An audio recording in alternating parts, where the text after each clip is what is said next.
Have you ever felt like you're just going through the motions, waiting for some grand moment of self-discovery to hit you? We often think we need to figure out who we are before we can truly live. We read books, meditate, and journal, all in the hopes of finding that elusive, true self. But what if we've got it all backward? What if the self isn't something you find, but something that arrives after you act?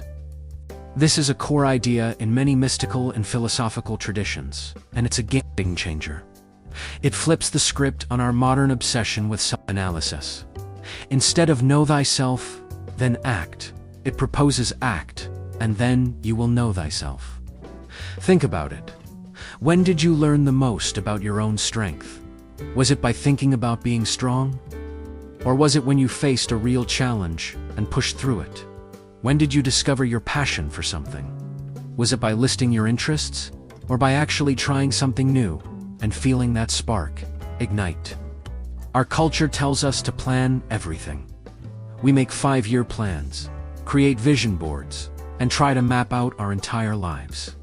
We believe that if we just have the right blueprint, we can build the perfect life and become the perfect version of ourselves. But life rarely follows a blueprint. The most profound moments of growth and self-realization often come from the unexpected, from the detours and the spontaneous decisions we make.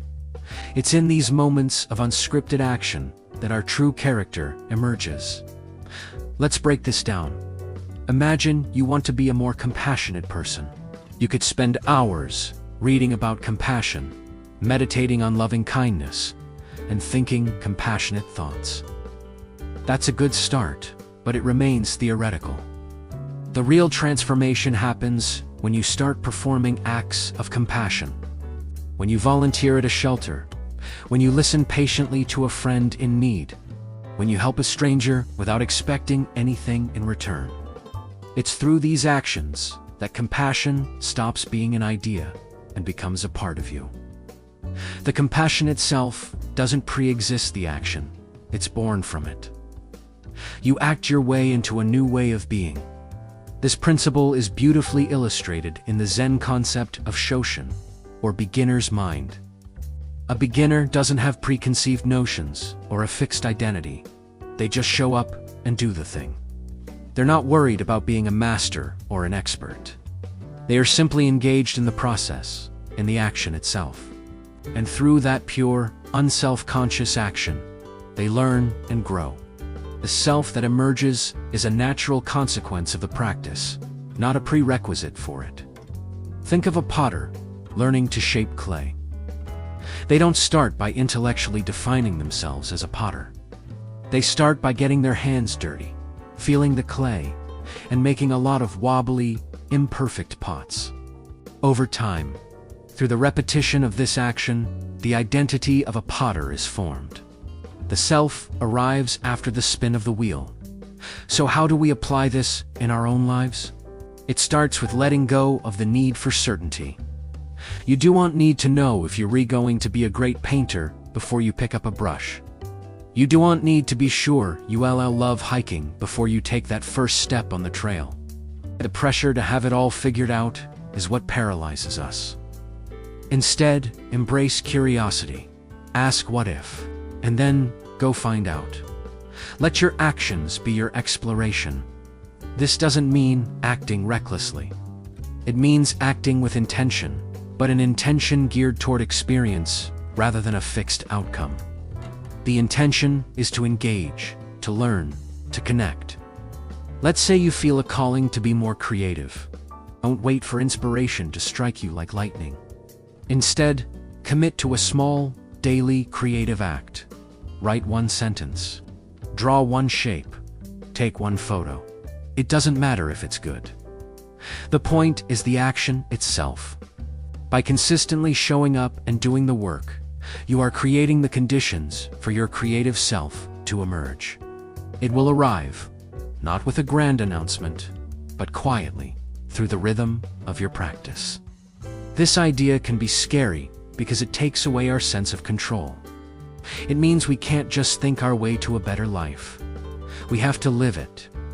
We have to risk failure, awkwardness, and imperfection. But on the other side of that fear is a profound sense of freedom. When you realize the self is not a static object to be found, but a dynamic process that unfolds through action, you are free to experiment. You are free to change your mind. You are free to evolve. Your past actions don't define you. They were simply steps on the path that brought you here. And your future self is not yet written. It will be forged in the choices and actions you take today. Think of your life as a dance. You don't figure out the whole dance in your head and then execute it flawlessly. You learn it step by step. You listen to the music, you feel the rhythm, and you move. Sometimes you stumble. Sometimes you find a new, beautiful movement you've never planned. The dancer isn't the person who knows all the steps. The dancer is the one who is dancing. The self is the dance. This mystical perspective isn't about abandoning reason or planning altogether. It's about rebalancing the equation. It's about understanding that our being is shaped by our doing.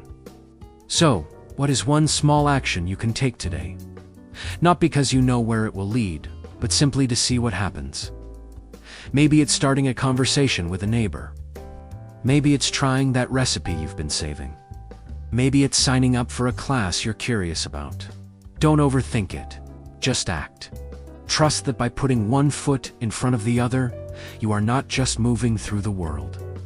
You are calling your future self into existence.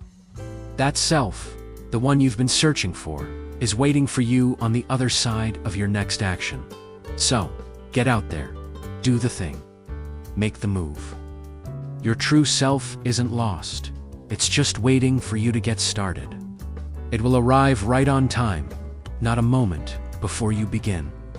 Thanks so much for joining me on this exploration today. If this idea resonated with you, let me know in the comments what action you're inspired to take. And forget to like and subscribe for more content that challenges the way we think about our lives. See you in the next one.